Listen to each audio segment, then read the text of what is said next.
planned. Just more in depth on this card. So there's a beautiful happy tiger.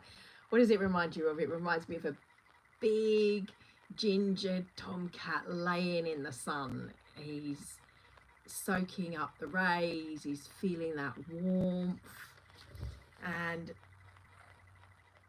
two little butterflies there, the sparks flying up.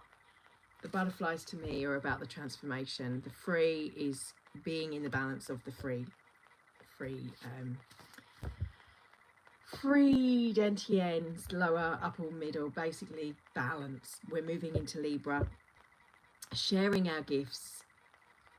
So I am going to read what she says, and then I'll enlighten you on my thoughts on this. The fire tiger pillar offers positivity, support when it appears in a reading. The tiger is highly creative and inventive as the yang wood sign, whilst yang fire is heavenly frequency, is associated with joy and unconditional love. As wood produces fire, those who channel the creative forces also creatively inner joy in the process. The card is a confirmation that you're using your gifts wisely. It's now time to share your gifts and spread your joy to a larger community. The creative force within you is emerging stronger than ever. You've been listening to your calling and enjoying the creative process. I really resonate with that personally, I have to say. Keeps doing what makes your heart sing. To stoke the fire within. The yang earth and yang fire hidden in the tiger will help you preserve and to be consistent in your quest. You can also find inspiration from within your heart. Relax into the creative process and take as much alone time as you need. The creative well within you, our spark, divine spark, fire in a fire, will never run out. Creativity is a gift from the universe that keeps on giving. The more we foster it, no matter what line of work you're in, the creative process approach will make you stand out and be noticed. So the message from heaven with this card is the yang fire, like the sun, shares its light generously and unconditional. Offering you services will serve you as a healing tool, not only for yourself but also for others. Messages from earth is the tiger doesn't hold back, and neither should you. Think big and make a difference in the world with your creative power.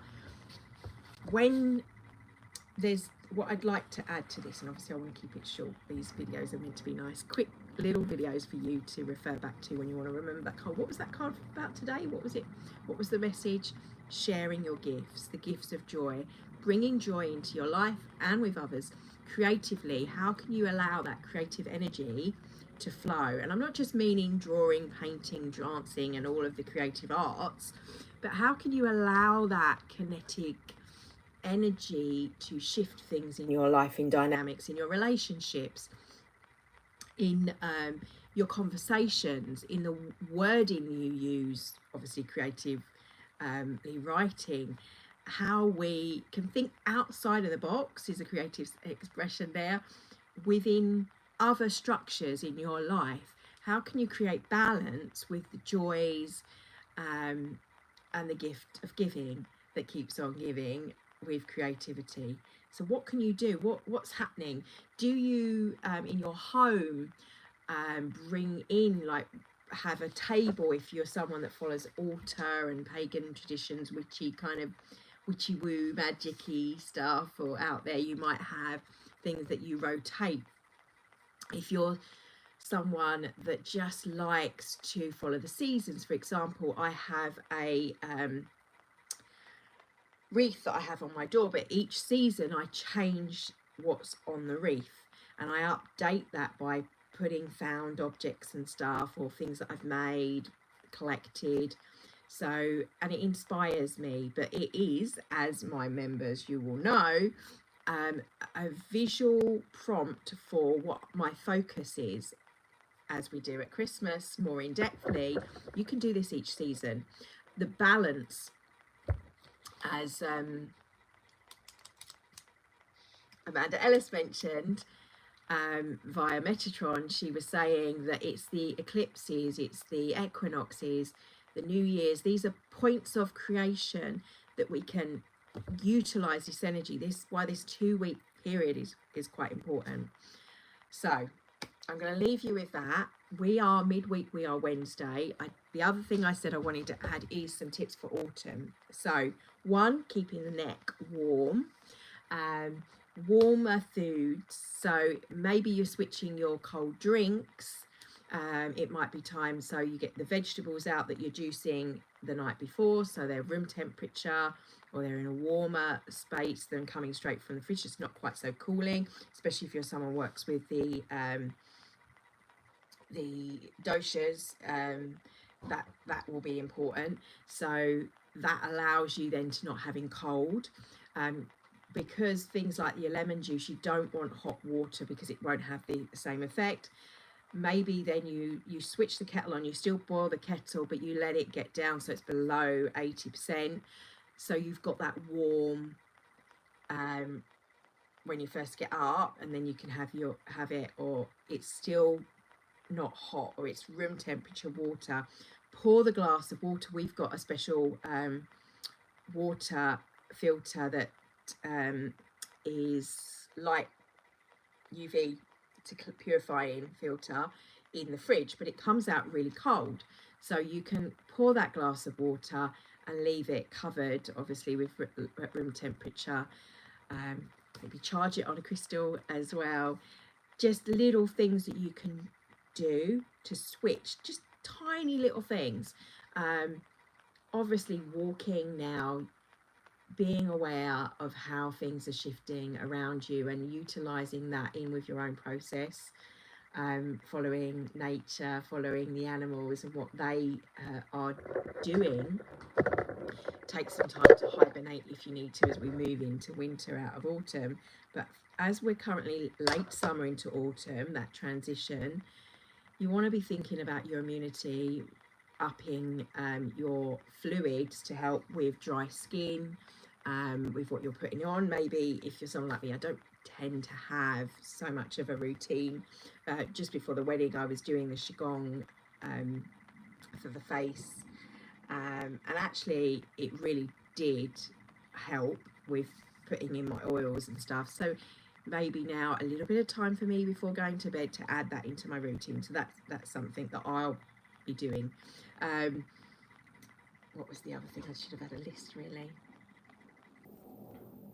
Warm soups and drinks instead of cold drinks, as I started to say, and having that warmer thing, obviously layering up more, keeping your neck covered and the head, that will keep energy. It's all practical stuff, but we forget about it as adults. We remember with the kids, and it's a prompter for make sure you've got gloves on when you go out now, or make sure you've got your coat or an extra layer, because it's obviously not that cold just yet where I am, or your rain mac, or just little things that you can do to help with your immunity, preventative rather than curing.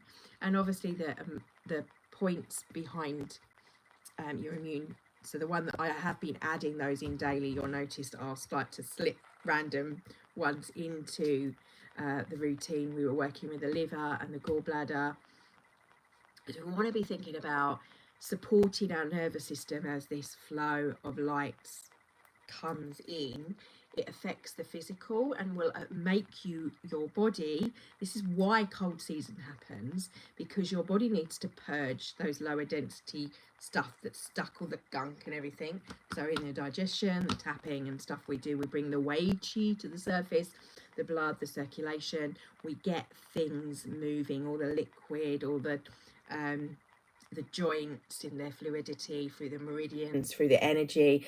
So you'll notice in class at the moment we're following and tracing energy points, we're knocking, which we do anyway, because it's good to have throughout the year.